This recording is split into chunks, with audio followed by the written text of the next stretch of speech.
Agora, Beraldo, claro que muitas pessoas que acompanham a nossa programação, e quando a gente traz uma notícia dessa, se questionam sobre esse dispositivo, né, do impedimento de magistrados, dos ministros da Suprema Corte Brasileira. Agora, olhando para um passado não tão distante, depois que nós retomamos o voto direto, de 89 para cá, nós tivemos 2 presidentes da República impedidos e um passou raspando, né? A gente se lembra da situação que envolveu Michel Temer. Ele, muito bem relacionado, conseguia ter uma articulação formidável junto ao Congresso Nacional, mas digamos que ele passou por maus bocados naqueles 2 anos e meio em que ele presidiu o nosso país. Agora, quando a gente faz um paralelo entre esse cenário e eventuais problemas com ministros da Suprema Corte Brasileira, a gente nunca viu, pelo menos nesse passado recente, o avanço de pedidos de impeachment para ministros da Suprema Corte. E aí eu fico imaginando o público, né? A pessoa que nos acompanha pelo rádio, pela TV, pela internet. Por qual razão é tão difícil avançar um pedido de impeachment contra um ministro da Suprema Corte, sem fulanizar, mas entendendo um pouco dessa jogada política? Por que presidentes do Senado não respeitam muitas vezes o desejo de boa parte do Senado e avança com um pedido desse? Tem uma relação aí que não é muito clara, né? Porque tem interesses que acabam ficando escondidos para grande parte do público, né, Beraldo? Bom, Canhoto, vamos lá. Primeiro, o motivo pelo qual essa possibilidade de impedimento de ministro da Suprema Corte nunca ter sido levado adiante no Brasil, existem 2 motivos que eu consigo enxergar. Primeiro, se nós olharmos para a história do Supremo Tribunal Federal, nós vamos encontrar ali mentes brilhantes, privilegiadas do direito nacional, que ajudaram a escrever a história do Brasil e a história do direito.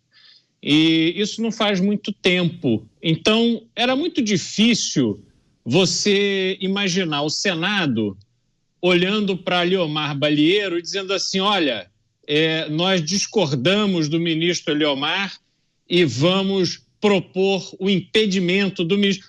Porque Eliomar Balieiro era de tal forma inteligente, preparado, culto e conhecedor das suas obrigações e um ávido defensor da Constituição, que jamais caberia a ele qualquer tipo de interpretação atravessada do trabalho que ele desempenhava. Francisco Rezec, uma mente brilhante da nossa Suprema Corte, está aí, pleno vigor da sua inteligência e pensamento do direito, representou o Brasil de forma brilhante em Haia. E aí eu pergunto, Canhoto, há ministros hoje para serem indicados à Haia? Para estarem ali dando sequência a um trabalho realizado de forma brilhante pelo ministro Rezec? Se a gente olhar para a atuação de Oscar Dias Corrêa, um brilhante deputado, um legislador de mão cheia, tribuno, que o Congresso Nacional raríssimas vezes viu em suas fileiras, foi ao Supremo Tribunal Federal, exerceu o seu papel de defensor da Constituição de forma invejável. Esses que eu estou citando, Canhoto, até hoje são citados em decisões sérias proferidas pelas cortes brasileiras. Então, Canhoto, quando você olha para esse passado, jamais havia dimensão moral no Senado Federal para ousar discutir se cabia ou não que essas figuras permanecessem no Supremo Tribunal Federal. Só que hoje, onde a gente claramente, e podemos comparar currículos, podemos comparar argumentação, podemos comparar por qualquer aspecto e constataremos que houve uma decadência da qualidade intelectual dos membros da Suprema Corte, desafia qualquer um, não só advogado, mas desafio qualquer um a comparar esses dados e chegar numa conclusão diferente da minha. Então, quando você tem este cenário, onde claramente existe um desequilíbrio de poderes no Brasil, aí nós temos que olhar ao Senado Federal. O Senado Federal foi uma bandeira da última eleição, Caniato. Sim, me lembro. O ex-presidente elegeu diversos senadores. Qual era a promessa?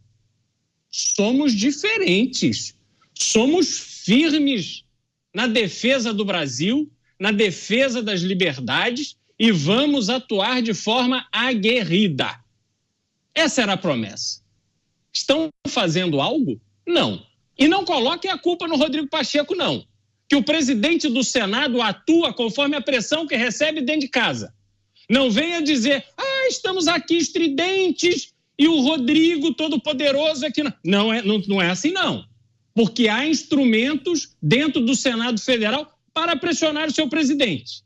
Até porque teremos eleições para a presidência do Senado no próximo ano. E Rodrigo Pacheco está ali articulando para proteger seu candidato. Então há instrumentos para pressionar, mas não estão pressionando. Por quê? Porque estão dormindo em berço esplêndido. Porque ao assumirem os seus mandatos, esquecem dos compromissos assumidos com a nação brasileira, com os seus eleitores. E aí é que eu desafio essa colocação do ex-presidente Jair Bolsonaro, que viu seus defensores serem presos e condenados a 15, 16, 17 anos de prisão. E hoje está se colocando aí, olha, não vão para as ruas, não manifestem, não serve de nada, não façam nada. Mas cadê a liderança? Cadê ele como condutor dos senadores para dizer, olha, não precisam ir às ruas porque o nosso plano é este. O Brasil não pode se entregar ao autoritarismo, então temos um plano aqui. Concorde ou não concorde? Os seus apoiadores possivelmente irão concordar, irão apoiá-lo, mas não. É simplesmente, olha, me tragam aqui uma bacia porque eu vou lavar as minhas mãos e vocês que se virem.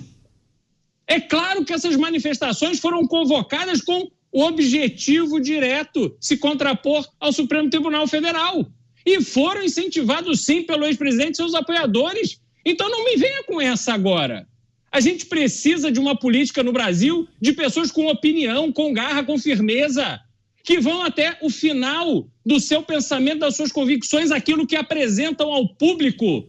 Eu não aguento mais esse negócio que, se me interessa eu vou para cá, depois não me interessa eu vou para lá, eu vou apoiar aqui o candidato a prefeito A, mas se o outro ali for melhor e tiver mais like eu vou para o B. Isso é uma vergonha, Caniato. Isso é uma vergonha. Eu acho lamentável esse tipo de política que não tem firmeza, que não dá a cara a tapa e vai até o final nas posições que tem, para o bem ou para o mal. É a relativização da convicção dependendo da disposição dos jogos, das peças no tabuleiro.